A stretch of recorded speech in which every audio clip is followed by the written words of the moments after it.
Hello everyone, welcome back to my channel power BHP. This is Ram your friend. और आज जिस bike का review, ownership review हम लोग करने वाले हैं उसका नाम है आपका BMW MT-15। सॉरी एक्चुअली इसका जो रैप है देख के कोई भी बंदा कंफ्यूज हो जाएगा। ये आपकी यामाहा की MT-15। बट सबसे पहले तो मैं पूछना चाहूँगा कि भाई क्षितिज, जो आपने ये रैप करा रखा है BMW वाला, इसका आपका कॉस्ट कितना आया? कॉस्ट तो वैसे मतलब 1000 आया इसका। सिर्फ 1000 रुपये? कहाँ से कराया आपने?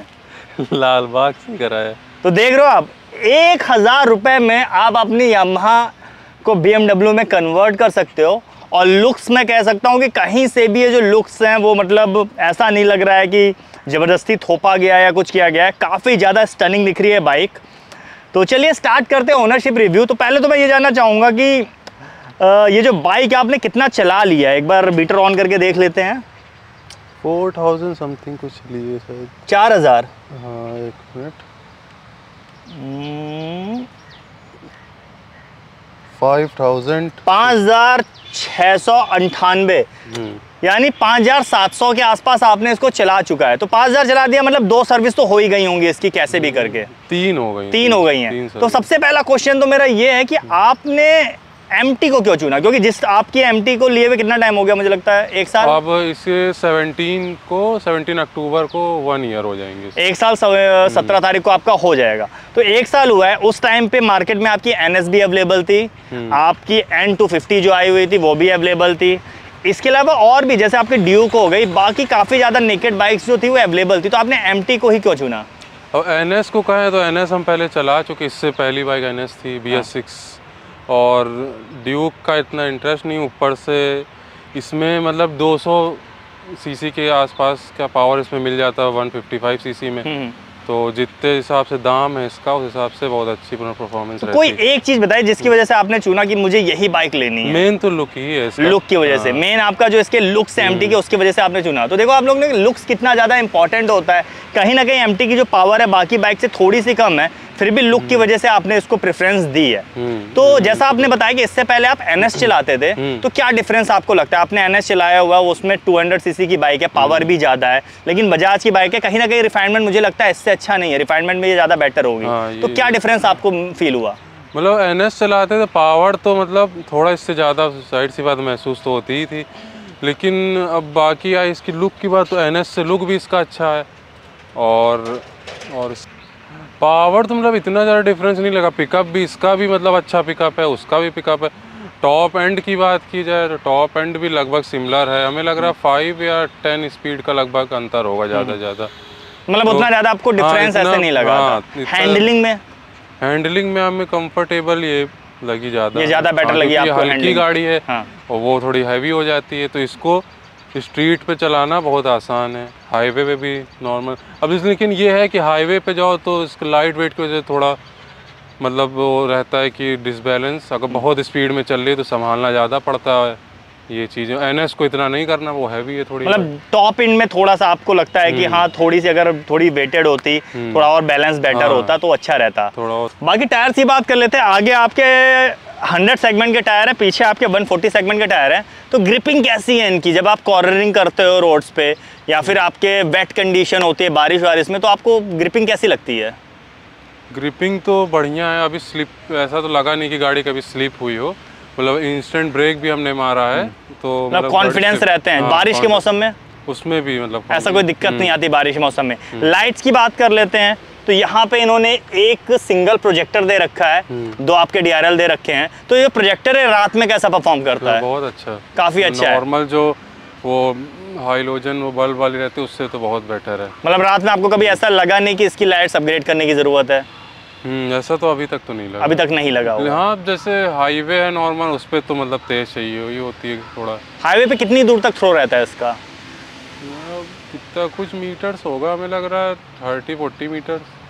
मतलब जब आप 100 या 120 के स्पीड पे हाईवे पे जा रहे हो, तो आपको कभी लगा कि आगे मतलब सफिशिएंट नहीं दिख रहा है, मुझे धीरे करनी पड़ेगी स्पीड? हाँ, ऐसा तो थोड़ा बहुत तो हुआ है कभी कभी। अब ये इस वजह से भी हो सकता है क्योंकि जब डबल लेन रहती है तो सामने से भी लाइट पड़ रही है, तो वो इतना विजुअल नहीं हो पाती चीज़ें। सिंगल लेन में तो मतलब ठीक है, ऐसी कोई दिक्कत नहीं है। मिरर्स की बात कर लेते हैं। मिरर कितने ज़्यादा थोड़े आपने ऊपर की तरफ कर रखे हैं, कोई खास वजह? हम यूज करते ही नहीं इसे नहीं यूज करते, लेकिन जब यूज किया है हाँ। तो मतलब ऐसा कोई वाइब्रेशंस तो नहीं रहता है इसमें? क्लियरिटी रहती है व्यूज की? क्लियरिटी रहती है, विजुअलिटी पूरी रहती है। ठीक है। बाकी ब्रेकिंग परफॉर्मेंस इसकी कैसी है? ब्रेकिंग बढ़िया है, लेकिन ABS इन्होंने खाली फ्रंट में दिया था, अब लेकिन जो वेरिएंट आ रहा है उसमें दोनों फ्रंट ABS के साथ कैसी है? आपको कभी लगा कि ब्रेक्स और ज़्यादा मतलब बाइट सफिशिएंट है? अब 60-70 पे इंस्टेंट ब्रेक मारेंगे तो जाहिर सी बात है इसमें पीछे है नहीं तो थोड़ा सिल्की होता है। हाँ, पीछे का, लेकिन कभी ऐसा नहीं हो डिसबैलेंस नहीं है, मतलब वो कंट्रोलिंग हो जाती है। हाँ। अब लेकिन डुअल दे दिए हैं तो अब जो लेंगे उनके लिए तो बेटर ही बेटर हो जाएगी। हाँ, उनके लिए तो बेटर है। सही कंफर्ट की बात एक बार कर लेते हैं, तो हैंडल्स तो इसके भी अपराइड है जैसे आपके NS के होते हैं, तो मुझे लगता है टूरिंग में आपको इतनी ज्यादा प्रॉब्लम नहीं आनी चाहिए। से हो जाता है। सीट्स के बारे में बताइए, सीट्स का कैसा है? क्योंकि सीट्स मुझे उतने कंफर्टेबल कहीं ना कहीं नहीं दिखती है। सीट अब जैसे आप सिंगल चला रहे तो बहुत ही अच्छा है। हाँ। अब 2 लोग बैठे हैं तो आपको मतलब थोड़ी दिक्कत पीछे वाले को तो हो सकती है दिक्कत। हाँ, क्योंकि काफी ज्यादा छोटी भी है, कुछ यही है कि इसका थोड़ा है। इसी से थोड़ा डिसपॉइंट है इसका कि मतलब सीट थोड़ी छोटी दी है, लेकिन अब वो लुक की वजह से उन्होंने दिया है तो उस अच्छी तो लगती है, लेकिन अगर दूसरे को आप बैठाएंगे तो थोड़ा प्रॉब्लम हो, थोड़ी दिक्कत होती है। बहुत दूर तक जैसे आपको जाना है टूर पे तो आप कभी किसी फैमिली वाले के साथ इस पे ट्रैवल करते हो? घर में पापा हो गए, मम्मी होगी, बहन हो गए या फ्रेंड्स हो गए कोई? नहीं, भाई ऐसे तो कोई बैठता ही नहीं है, मम्मी अब भाई बैठता है जैसे तो उसे भी मतलब थोड़ा दिक्कत होती है, थोड़ा अनकंफर्टेबल लगता है वही चीज। बाकी जब आपके पास NS थी तब मुझे लगता है फैमिली वाले उस पे बैठ जाते होंगे इजली, या फिर उस पे भी नहीं बैठते थे? तब अच्छा, बाइक प्रेफर ही नहीं करते? मतलब वो अब क्या ही बताए, उन लोग को नॉर्मली बाइक पसंद है, अभी हम लोग चलाते हैं ये बाइक कम्यूटर वाली जो लंबी सीट्स वाली होती है। हाँ, उसका देखिए उसके कंफर्ट का अगर आप पिलियन कंफर्ट देखो तो जो भी आपकी कम्यूटर सेगमेंट की बाइक्स है उनका कंफर्ट नेक्स्ट लेवल होता है। ये थोड़ी स्पोर्ट्स वाली है, उतना ज्यादा कंफर्ट के हिसाब से बनी नहीं है। अपना चलाने के लिए टूर के लिए बढ़िया रहती है। बाकी ग्राउंड क्लियरेंस का क्या है? वैसे तो NS के बराबर ही ग्राउंड क्लियरेंस, ऐसा कोई ज्यादा अंतर नहीं है, तो उतना डिफरेंस आया नहीं होगा। सस्पेंशन की बात बताइए, सस्पेंशन आपको कैसे लगते हैं? सिटी साइड में कहीं जाते हो? तो बढ़िया है इसके। एक बार क्या हुआ था, शहीद पथ से हम लौट रहे थे, आगरा एक्सप्रेस वाला जो है रूट, तो उधर बहुत हैवी मतलब था गड्ढा, तो उसमें मेरा बहुत स्पीड से कम 60 वाट की स्पीड से चली गई थी, तो पूरा सस्पेंशन दब गया, फिर भी मतलब कोई दिक्कत आई नहीं थी। ऐसी कोई दिक्कत नहीं है, सस्पेंशन अच्छी क्वालिटी के हैं, बहुत अच्छी क्वालिटी के, काफी थिक सस्पेंशन है। मेरे ख्याल से कौन सी कंपनी के हैं? शोवा के हैं? ये तो मुझे नहीं पता होगा, आप चेक कर सकते हैं इसको। अब जो भी कंपनी के सस्पेंशन हो, लेकिन अच्छे यामाहा के तो अच्छी क्वालिटी के सस्पेंशन इन्होंने दे रखे हैं, कोई प्रॉब्लम आज तक आई नहीं, बहुत स्मूथली वो वर्क करते हैं। माइलेज की बात कर लेते हैं, आप तो काफी ज्यादा रन करते हो, 5000 किलोमीटर से ज्यादा चला चुके हो, कितना माइलेज दे रही है सिटी में ये? सिटी में मान के चलिए 44 से 45 के आसपास आपको माइलेज दे देती है। अगर आप थोड़ा सा अब्यूज करते हो गाड़ी को और थोड़ा रफ चलाते हो, रफ ही थोड़ा जैसे चला रहे हैं तब कई बता रहे, नहीं तो 46 तक दे देगी, और जैसे आप हाईवे पे गए तो 48 तक आपको मिल जाएगा। तब तो काफी ज्यादा माइलेज दे रही है उस हिसाब से, एक पावर के हिसाब से मतलब बहुत सही माइलेज दे रही। अब बात कर लेते हैं थोड़ी सी कॉस्टिंग की। तो जैसा आपने बताया कि 3 सर्विस करा चुके हैं, तो अभी तक जो सबसे बड़ा बिल आया है वो कितना आया है आपका? सबसे बड़ा बिल आया है 1400 समथिंग का था लास्ट सर्विस का, 1400 रुपए। तीसरी सर्विस आपकी फ्री थी? हाँ, तीसरी फ्री थी, अब 4th होनी है, 4th इसकी सर्विस है नवंबर में मेरी। तो अभी तक मतलब 3 सर्विस में जो सबसे ज्यादा बिल आपका आया है वो आपका 1400 रुपए आया है, तो उस हिसाब से मुझे लगता नहीं कि बहुत ज्यादा एक बड़ा बिल है 1400 रुपए। बाकी लेबर कॉस्ट आपकी फ्री रही होगी, तो लेबर कॉस्ट कितनी होगी? 800-900 रुपए से ज्यादा आपकी 1000 रुपए ज्यादा लोअर लेबर कॉस्ट नहीं होती है। हाँ, आप और शोरूम में कराएंगे इतना ही होगा, ऐसे बाहर कराए तो 200-300 रहता है। वैसे तो मैं कभी भी आपको बाइक जो अपनी है वो बाहर कराने की मतलब एक नहीं दूंगा, क्योंकि थोड़ा सा रहता है ना, अगर आपने एक बार सर्विस बाहर करा ली है कहीं पे तो आपकी सर्विस लैप्स हो जाएगी शोरूम में, तो आपकी जो भी वारंटीज होती है इंजन की और बाकी जो भी बाइक से रिलेटेड वारंटीज है वो सारी लैप्स हो जाती हैं अगर आपने टाइम पे सर्विस नहीं कराई है, क्योंकि बाहर जो भी सर्विस आप कराओगे वो कंपनी के जो भी सिस्टम है उसमें अपडेट नहीं रहेगी, तो वारंटी लैप हो जाएगी कि इन केस अगर कोई दिक्कत आती है इंजन में तो कंपनी उसका क्लेम फिर नहीं लेती है। हाँ, वो मना कर देते हैं लोग कि बाहर गाड़ी खुल जाती है एक बार तो फिर मना कर देते हैं लोग। अच्छा, कहीं ना कहीं लोग बोलते हैं कि MT जो है वो मतलब कहीं ना कहीं पावर आपकी लैग करती है, तो जब अपने पिलियन के साथ कभी राइड करते हो तो कभी आपको ऐसा लगा कि हाँ इसमें और पावर होनी चाहिए, दिक्कत दे रही है? नहीं, इस चीज़ को नहीं, अभी कल ही हमने मतलब टेस्टिंग की थी, तो पिलियन को बैठा के भी हमने इसको मैक्स 130 भगाया है। 130 भगाया आपने? तो ऐसा कभी लगा ही नहीं कि मतलब कोई बैठा भी है। अब लेकिन हाँ, ये तो जाहिर सी बात है कि अब अकेले चलो पिलियन में थोड़ा फर्क तो आता है, लेकिन ये नहीं कभी लगा कि हाँ कि जैसे टॉर्क या पावर में कोई कमी आई हो। अगर डेली कम्यूटिंग कर रहे हो तो वहाँ पे ऐसी कोई ज़्यादा दिक्कत नहीं आती है? कोई दिक्कत नहीं है ये। अच्छा, आपकी हाइट कितनी होगी? 5'11", 6 ऐसे। मतलब अच्छे खासे लंबे। मुझे हमेशा से लगता था कि एमटी थोड़ी सी कॉम्पैक्ट बाइक है, तो आपको मतलब जो आपका पोस्चर आ रहा है, आपकी हाइट अच्छी खासी है। नॉर्मली इंडिया में आपकी हाइट से थोड़े कम ही लोग मिलेंगे, तो आपको एमटी में क्या बैठने में, पैरों में ऐसे कोई प्रॉब्लम कभी फेस हुआ कि थोड़ी सी मतलब दिक्कत आई? नहीं, ये जब हम इसको परचेज करने जा रहे थे तब हमें लगा था कि ऐसी दिक्कत आएगी। मैंने वहाँ टेस्ट भी किया था, तो मुझे लगा था कि इसकी ये टंकी वंकी में शायद पैर हो, लेकिन वैसा कोई दिक्कत ऐसी कोई दिक्कत आई नहीं है अभी तक? पोस्चर में आपको ऐसी कोई भी प्रॉब्लम नहीं आई? अच्छा, इसमें फीचर्स बहुत सारे हैं। मुझे लगता है एमटी का जो प्राइस कहीं ना कहीं जो थोड़ा सा बाकी सी, मतलब 155 सीसी की बाइक है, बट प्राइस जो इसका है वो 200 सीसी की बाइक्स के साथ मैच करता है। तो उसकी वजह से इसमें फीचर्स उन्हें बहुत दे रखे हैं। तो कितना ज़्यादा आप यूज़ करते हो रोज़मर्रा की बाइकिंग में इसके फीचर्स का? जो ब्लूटूथ कनेक्टिविटी हो गई या फिर आपका आई थिंक और भी फीचर्स हैं, तो इन सब का कितना यूज़ कर रहे हो आप? इसकी ब्लूटूथ कनेक्टिविटी तो मतलब अच्छी है, हमने कनेक्ट भी किया है। तो अभी प्रेजेंट टाइम में तो नहीं है कनेक्ट, 1-2 मंथ से नहीं कनेक्ट किया है। डेली राइड में आप उतना यूज़ नहीं कर रहे हो उनका? और बाकी लेकिन जो एग्जैक्ट मतलब माइलेज और वो सब एकदम सही बता रहे, जो इसके मीटर में बताएगा वही आपके फ़ोन में भी बताएगा, और मतलब बैटरी परसेंटेज आपको बताएगा, इंजन हीट बताएगा, मतलब टोटल लगभग चीज़ें काफ़ी ज़्यादा इन्फॉर्मेशन आपको दे रहे हैं। अच्छा, अभी तक कोई पार्ट्स चेंज हुआ है? 5000 किलोमीटर चल चुकी है, कोई भी पार्ट इसमें चेंज हुआ है अभी तक? मतलब खराबी की वजह से कि मोड की वजह से? मोड की वजह से नहीं, खराबी की वजह से। खराबी की वजह से नहीं कुछ चेंज। अभी ऐसा सर्विस में कोई भी पार्ट, ब्रेक शूज हो गए आपके, या फिर और कोई पार्ट ऐसा, क्लच वायर हो गया, ब्रेक वायर हो गया, कोई भी चीज़ चेंज करने की जरूरत पड़ी अभी तक? नहीं ऐसा।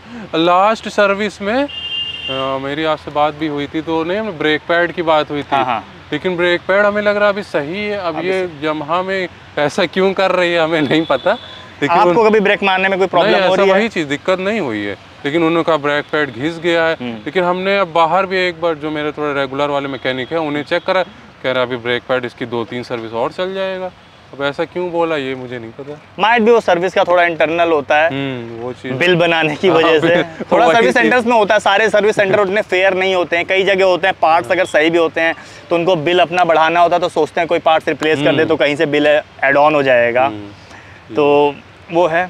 अच्छा, लुक्स तो इसके काफ़ी ज़्यादा बेटर है। अगर आप सिटी में चला रहे हो तो मुझे लगता है कि अच्छे खासे रिएक्शंस आपको मिलते होंगे। मिलते हैं खासे, बहुत ज़्यादा मिलते। कहीं भी गाड़ी खड़ी कर दीजिए आप, ऐसा हो नहीं सकता जो बाइक लवर हो ऐसा नॉर्मल भी देखे ना, ऐसा हो नहीं सकता।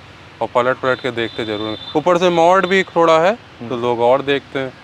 ठीक है। अब लास्ट क्वेश्चन मेरा है कि आप किसी और बंदे को एमटी रिकमेंड करोगे कि नहीं करोगे? इनकेस अगर कोई आपसे पूछता है कि आपके पास एमटी बाइक है और मैं एमटी लेने की सोच रहा हूँ, तो आप कहोगे कि एमटी लेनी है कि कोई दूसरी बाइक भी लो? हम तो एमटी, अगर उसका बजट है, अगर उसका पल्सर तक का बजट है तो भाई जाहिर से पल्सर उठा ले, लेकिन थोड़ा बजट है तो हम एमटी ही बोलेंगे। पल्सर का तो बजट एमटी से कम ही होता है। वही चीज़ ना, अगर थोड़ा बजट है और उसे माइलेज भी चाहिए, पावर भी चाहिए, तो फिर ये मतलब इनकेस अगर वो बंदा एमटी अफोर्ड कर सकता है तो आप 100% बोलोगे कि आप एमटी की तरफ जाओ। हम R15 के उस पर भी मतलब एमटी ही बोलेंगे। अगर उसको कंफर्ट भी चाहिए, पावर भी उससे ज़्यादा चाहिए, R1 से ज़्यादा टॉर्क है इसमें, उठती है तेज़ गाड़ी तो, लेकिन टॉप एंड है वो 5 और 10 स्पीड का, उतना पहली बात कोई ज़्यादा भगाता भी नहीं है सिटी में उतनी। देखिए मुझे लगता है इंडियन रोड्स पे सिटी में 100 के ऊपर शायद ही कोई भगाता होगा, और कोई हाईवे में भी जाता है टूर रूट पे मैक्स में 120 जाएगा, 110 जाएगा, इससे ज़्यादा कितना ही कोई भगा लेगा।